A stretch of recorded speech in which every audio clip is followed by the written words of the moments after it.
Fitness টেস্টে পাশ ক্রিকেটাররা জানালে নির্বাচক হান্নান সরকার। বিশ্বকাপ প্রাধান্য দিয়ে ঘোষণা করা হবে জিম্বাবুয়ে সিরিজের স্কোয়াড। হিট অ্যালার্টের মধ্যেই চলছে ঢাকা প্রিমিয়ার লিগের খেলা। বোলারদের দাপটে মিরপুরে প্রাইম ব্যাংককে 178 রানে গুটিয়ে দিল আবাহনী। মোহামেডানকে 260 রানে টার্গেট শেখ জামালের। এবং হকি প্রিমিয়ার লিগে আবাহনীর বিপক্ষে ম্যাচ দিয়ে ক্রীড়ামন্ত্রীর দ্বারস্থ হতে চায় মোহামেডান। অভিযোগ করে লাভ হবে না বলছে ফেডারেশন।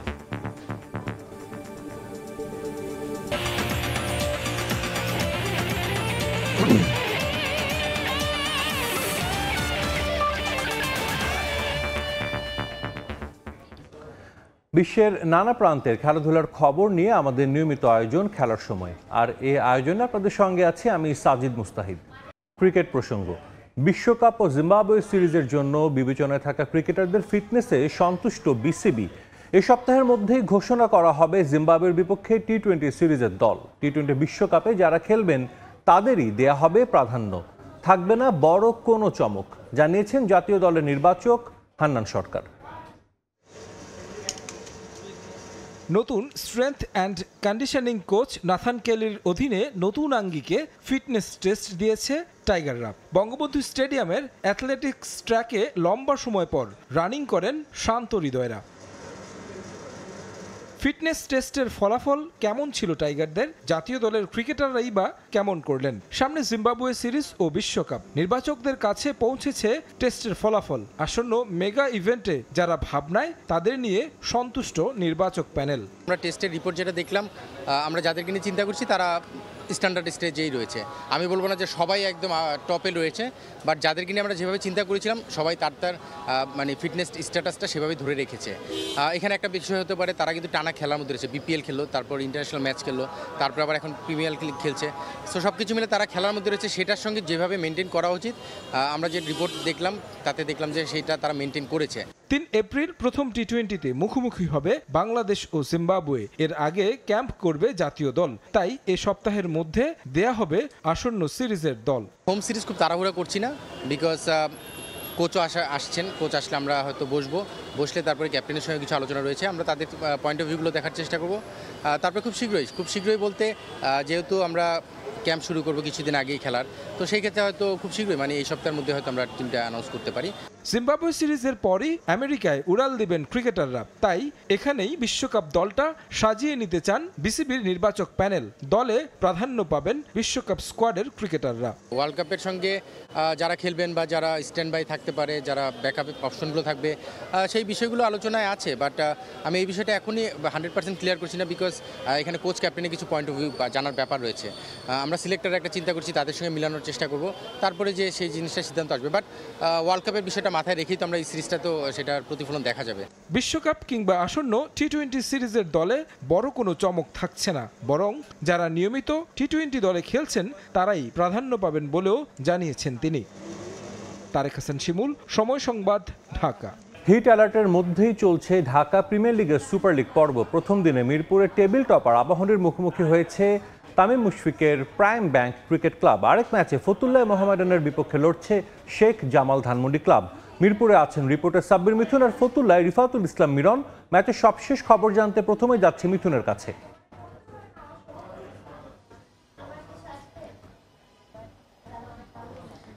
সুপার লিগের একটা সুপার ম্যাচে মিরপুর হোম অফ ক্রিকেটে যে অপরাজিত আবাহনীর বিপক্ষে এই মুহূর্তে লড়ছে প্রাইম ব্যাংক। তবে প্রাইম ব্যাংক যেমনটা গ্রুপ রাউন্ডে অর্থাৎ প্রথম রাউন্ডে যেমনটা আবাহনীর বোলিং তোপের সামনে দাঁড়াতে পারেনি, ঠিক তেমনই একটা চিত্র সুপার লিগেও দেখেছি। এবং যদি বিশেষ করে বলতে হয়, তামিম ইকবাল জাতীয় দলের সিনিয়র ক্যাম্পেইনার, যাকে নিয়ে আসলে অনেক আলোচনা, সেই আলোচনায় আসলে খুব একটা নিজের নামের প্রতি সুবিচার করতে পারেননি। এদিনও তাসকিন আহমেদের বলে ফিরেছেন মাত্র 1 রান করে, তাও 10 বলে খেলে। এবং এরপরে অন্যান্য যে ব্যাটাররা রয়েছে প্রাইম ব্যাংকের, তারাও আসলে ঢুকেছে আবাহনীর যে একটা তারকা খচিত বোলিং লাইন আপের সামনে। সবচেয়ে বেশি যে রান করেছেন অর্থাৎ একমাত্র 50 দলের হয়ে জাকিরের। তাছাড়া মুশফিকুর রহিমকে আমরা দেখেছি 44 রানের একটা ইনিংস খেলেছেন, যাতে কিনা প্রাইম ব্যাংকের যে একটা ধস প্রথম দিকে টপ অর্ডারে, সেই ধস এড়ানো কিছুটা হলেও সম্ভব হয়েছে। তবে শেষ পর্যন্ত 40 ওভারও ব্যাট করতে পারেনি প্রাইম ব্যাংক, এবং তাদের স্কোর বোর্ডে জমা হয়েছে মাত্র 178 রান, যা কিনা বলাই চলে যে ম্যাচের প্রথম ইনিংস শেষে এক প্রকার রেজাল্টটা নিশ্চিতই হয়ে যাওয়া গেছে আর কি। আর আবাহনীর যে ব্যাটিং লাইন আপ অর্থাৎ লিটন কুমার দাসকে আজকে ফেরানো হয়েছে প্রথম রাউন্ডের পরে আবারও, এবং লিটন এবং এনামুল হক বিজয় দুজনে কিন্তু একটা ভালো শুরু এনে দিতে চাচ্ছে ডিফেন্ডিং চ্যাম্পিয়নদের। এরই মধ্যে প্রাইম ব্যাংক বোলিংয়ে নেমেছেন এবং এখন পর্যন্ত কিন্তু তেমন কোনো থ্রেট তৈরি করতে পারেনি প্রাইম ব্যাংকের বোলাররা। এবং অন্যদিকে এনামুল হক বিজয় এবং লিটন কুমার দাস একটা বড় ইনিংস খেলার জন্য যেমনটা শুরু প্রয়োজন ছিল তেমনটাই শুরু করেছেন। এবং এখন দেখার বিষয় আসলে এই যে ছোট্ট পুঁজি নিয়ে আসলে প্রাইম ব্যাংক কতটুকু লড়াই করতে পারে এবং আবাহনী আসলে এই ম্যাচ কত তাড়াতাড়ি জিতে নিতে পারে। কারণ আপনি যেমনটা জানেন গরমের জন্য আসলে এই ম্যাচ নিয়ে অনেকটাই শঙ্কা ছিল এবং সেই শঙ্কার মাঝেই ক্রিকেটারদের খেলতে হচ্ছে। কারণ এই বিসিবির যে সূচি রয়েছে ডোমেস্টিক ক্রিকেটের সূচি, সেই সূচিতে আসলে ফাঁকা জায়গা নেই বললেই চলে। এবং সেই এর কিছুদিন পরেই জিম্বাবুয়ে সিরিজ শুরু, এরপর টি-20 বিশ্বকাপ, অর্থাৎ বাধ্য হয়ে কিন্তু এই যখন একটা হিট অ্যালার্ট জারি করার মাঝেই কিন্তু এই 50 ওভারের ম্যাচ মাঠে গড়াতে বাধ্য করা হয়েছে। এবং গতকালকে যেমনটা টিম ম্যানেজমেন্টের পক্ষ থেকে বলা হয়েছিল যে আজকে পেসারদের জন্য একটা খুবই একটা শঙ্কার জায়গা, কারণ পেসাররা যেমনটা জানেন যে খুব সহজেই আসলে ইনজুরি প্রবণতা থাকে, এছাড়াও ক্রাম্পের একটা শঙ্কা থাকে। সব মিলিয়ে যদি এই গরমের মাঝে ন্যাশনাল টিমের এতগুলো প্লেয়ার খেলছে তাদের জন্য কিন্তু একটা ঝুঁকির ব্যাপার, তারাও আসলে এই গরমের সাথে কিভাবে মানিয়ে নিবে সেটাও একটা বড় প্রশ্ন। পাশাপাশি তাসকিন আহমেদকে আমরা দেখেছি 8 ওভার বল করেছেন এবং শরীফুল ইসলামকেও আমরা দেখেছি যে অনেক 8 ওভারের মতো একটা স্পেল করেছেন, যা কিনা আসলে ন্যাশনাল টিমের জন্য একটা শঙ্কার বিষয়। তবে সবকিছু এখন পর্যন্ত ঠিকঠাক রয়েছে। মিরপুরের হোম অফ ক্রিকেটে এই ম্যাচ বাদেও আসলে ডিপিএলের আরও একটি হাই ভোল্টেজ ম্যাচ চলছে এই মুহূর্তে নারায়ণগঞ্জের ফতুল্লাতে, যেখানে মোহামেডানের বিপক্ষে লড়ছে শেখ জামাল ধানমন্ডি ক্রিকেট ক্লাব এবং সেখানে রয়েছেন আমার সহকর্মী রিফাতুল ইসলাম মিরন। সেই ম্যাচের সবশেষ অবস্থা জানতে এখন চলে যাচ্ছি তার কাছে। মিরন। ফতুল্লায় খান ওসমান আলী স্টেডিয়ামে এই মুহূর্তে আবহাওয়া বলছে 36 ডিগ্রি টেম্পারেচার আছে, কিন্তু আবহাওয়ার এটাও বলে দিচ্ছে যে এখানে ফিল লাইকে 43 ডিগ্রি অনুভূতি। এখন দ্বিতীয় ইনিংসে ব্যাট করতেছে ফতুল্লায় মোহামেডান স্পোর্টিং ক্লাব। প্রথমে আপনার শেখ জামাল প্রথমে ব্যাটিং করে প্রথম ইনিংসে বেশ দারুণ একটা টার্গেট দিয়ে দিয়েছে, কিন্তু প্রথমেই ব্যাটিং বিপর্যয়ে আমরা দেখেছিলাম যে ব্যাটে ইনিংসের শুরুতেই 2টি উইকেট হারিয়ে শেখ জামাল কিন্তু একটা ভালো একটা বিপর্যয়ের মধ্যে ছিল। সেখান থেকে ম্যাচ ধরে বিপর্যয়টা কাটিয়ে আনেন সাইফ হাসান এবং তাইবুর রহমান। তারা কিন্তু দুইজনই অলরেডি সেঞ্চুরি করেছে। এর মধ্যে 120 রান করে কিন্তু সাইফ হাসান সে রিটায়ার্ড হার্ড হয়ে তিনি মাঠ ত্যাগ করেছে। তাদের এই দুইজনের সেঞ্চুরিতে মোহামেডানকে 260 রানের টার্গেট দিয়েছে শেখ জামাল। এখন সেই টার্গেটে ব্যাট করতে নেমে কিছুক্ষণ আগেই ব্যাট করতেছে মোহামেডান। এখন পরিস্থিতি যে মোটামুটি এখানে যে ওয়েদারটা আছে, কিন্তু এখানে কিন্তু খুব বেগ পেতে হচ্ছে ক্রিকেটারদের ম্যাচটা শেষ করতে গেলে। আর এখানে মূলত বারবার দেখা যাচ্ছে যে গরমের কারণে মূলত ড্রিঙ্কস ব্রেকটা দেওয়া হচ্ছে, সেখানে প্লেয়াররা যতটা পারে বিশ্রামে থাকার চেষ্টা করছে। এবং যেহেতু এখানে কোনো স্টেডিয়ামের আশেপাশে খুব একটা সুন্দর জায়গা নেই বিশ্রামে, তারপরও তারা চেষ্টা করতেছে যে এই ওয়েদারটা এই হিট ওয়েভের মাধ্যমে যতটুকু পারা যায় ততটুকু তারা মেনটেন করে এই খেলাটাকে পরিচালনা করার জন্য। ডিপিএলের এই সুপার লিগের ম্যাচটাতে কিন্তু খুব একটা দর্শকদের আনাগোনা দেখা যায়নি, কিন্তু তারপরও কিন্তু এই সুপার লিগের ম্যাচটাকে কিন্তু খুব রোমাঞ্চিত করার একটা চেষ্টা চলছে। এখন দেখা যাক যে শেখ মোহামেডান কি তাদের প্লেয়াররা কতটুকু রিয়াদ এবং মিরাজ কতটুকু করতে পারে সেটাই এখন দেখার বিষয়। এই ছিল খান ওসমান আলী স্টেডিয়াম থেকে আমার কাছে সবশেষ। এবারে ঢাকা প্রিমিয়ার লিগের বড় চমক গাজী গ্রুপ ক্রিকেটার্সের হয়ে আলো ছড়ানো রুয়েল মিয়া। দারুণ ইকোনমি আর অ্যাভারেজে চলতি টুর্নামেন্টের সর্বোচ্চ উইকেট শিকারী 23 বছরের এই বাঁহাতি পেসার জাতীয় দলের পরিচিত মুখদের পেছনে ফেলে এমন পারফরমেন্সে কৃতিত্ব দিয়েছেন নতুন বলে নিজের দক্ষতাকে। ধারাবাহিকতা ধরে রেখে চোখ রাখছেন লাল সবুজ জার্সিতে। আবাহনীর একচেটিয়া দাপটে এবারের ম্যানম্যানের ডিপিএলে একমাত্র চমক রুয়েল মিয়া। আমার সঙ্গে এই মুহূর্তে রয়েছেন এবারের ডিপিএলের অন্যতম চমক রুয়েল মিয়া। এবং রুয়েলকে যদি আমি একটু জিজ্ঞাসা করি যে আসলে এই 11 ম্যাচে 25 উইকেট নেওয়ার পরেও আসলে তেমনটা আলোচনা নেই গণমাধ্যমে কিংবা সাধারণ মানুষের মাঝে, এইটা আসলে ডিসঅ্যাপয়েন্ট করে কিনা? না ডিসিপ্লিন দেখেন, এখন আমি ম্যাচ বাই ম্যাচ চিন্তা করতেছি, কারণ আলহামদুলিল্লাহ আমি হাইস্ট উইকেটারে আছি, কারণ এটা আমাকে ধারাবাহিকভাবে ধরে রাখতে হবে প্রত্যেক ম্যাচ বাই ম্যাচ। তো আমি নিজের সাথে নিজের একটা কম্পিটিশন করতেছি যে কীভাবে ম্যাচ বাই ম্যাচ ভালো করা যায়। টপ 5 উইকেট টেকারের মধ্যে সবাই ন্যাশনাল টিমে খেলেছে, একমাত্র আপনি যিনি ন্যাশনাল টিমে খেলেননি। বিবেচনা তো এরকম নেই, আলোচনাতেও নেই। সব মিলে টুর্নামেন্ট শুরুর আগে এক্সপেকটেশনটা কেমন ছিল? দেখুন শুরুর আগে আমি এটা প্ল্যান করে এসেছিলাম যে আমাকে যাতে টপ 5-এর ভিতরে থাকলে ভালো লাগবে নিজেকে, তার জন্য আমাকে অনেক হার্ডওয়ার্ক করতে হবে। আর আলহামদুলিল্লাহ আমি হার্ডওয়ার্কটা ভালো করছি। 11 ম্যাচে 25 উইকেট, এটা একটা হিউজ একটা নাম্বার। আপনার স্পেশালিটিটা কি?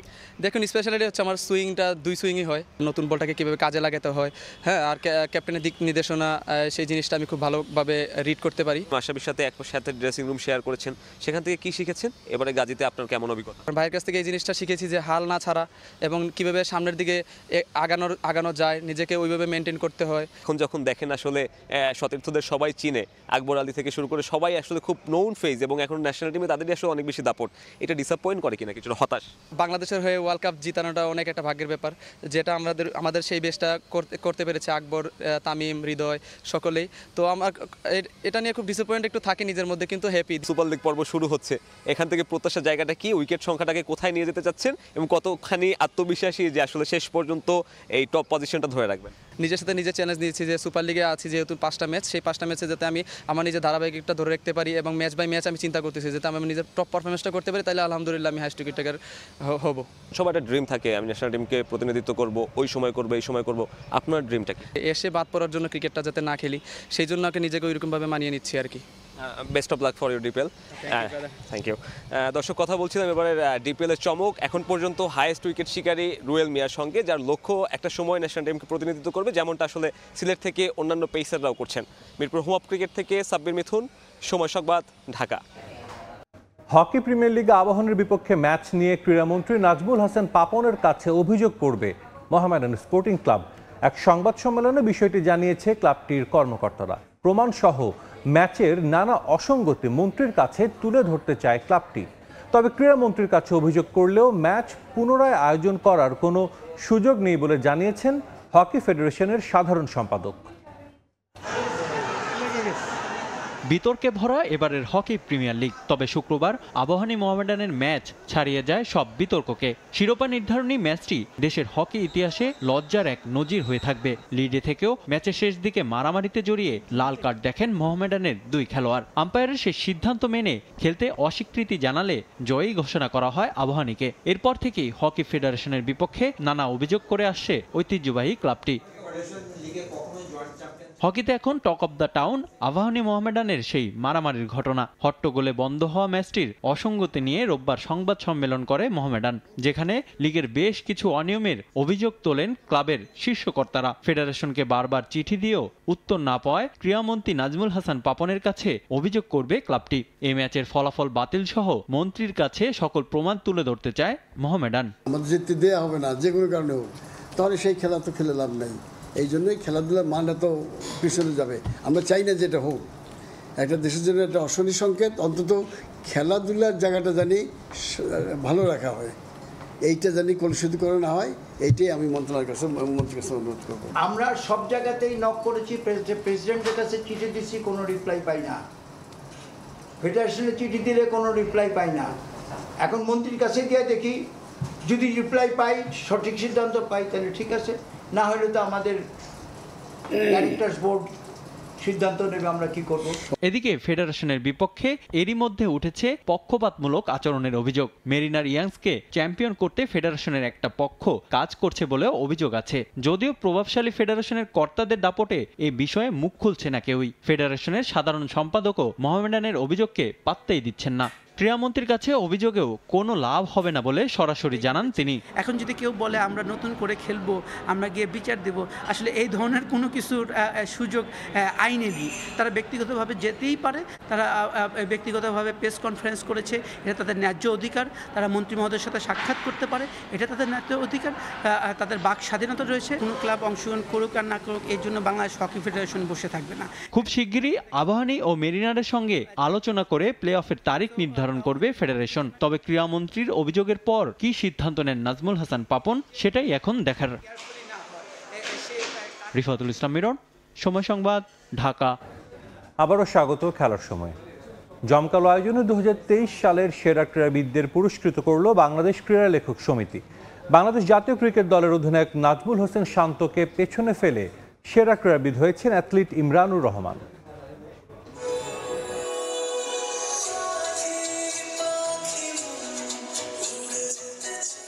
এক ছাদের নিচে ক্রীড়াঙ্গনের সাবেক বর্তমানরা প্রতি বছরের মতো সেরা ক্রীড়াবিদদের সম্মাননা জানাতে এই আয়োজন বাংলাদেশ ক্রীড়া লেখক সমিতির। অ্যাওয়ার্ড অনুষ্ঠান রূপ নিল ক্রীড়াঙ্গনের মিলন মেলায়।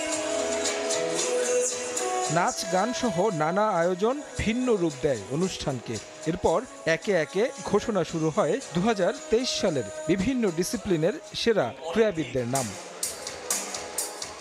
শুরুটা হয় বর্ষসেরা উদীয়মান ক্রীড়াবিদের নাম ঘোষণার মধ্য দিয়ে, যে পুরস্কার গেছে ফুটবলার শেখ মোরসালিনের হাতে। বর্ষসেরা athlete Imranur Rahman, boxer Selim Hossain, shooter Kamrun Nahar Koli, table tennis খেলোয়াড় রামহিম লিওন বম। দলগত সাফল্য পেয়েছে এশিয়া কাপ জয়ী অনূর্ধ্ব 19 ক্রিকেট দল। আর বর্ষসেরা ক্রিকেটার নির্বাচিত হয়েছেন জাতীয় দলের অধিনায়ক নাজমুল হোসেন শান্ত, সেরা নারী ক্রিকেটার ফারজানা হক পিঙ্কি, বর্ষসেরা কোচ আলফাজ আহমেদ, তৃণমূল থেকে নতুন খেলোয়াড় তুলে আনা কোচ মোয়াজ্জেম হোসেনও পেয়েছেন স্বীকৃতি। বর্ষসেরা সংগঠকের পুরস্কার জিতেছেন কাবাডি ফেডারেশনের সভাপতি হাবিবুর রহমান।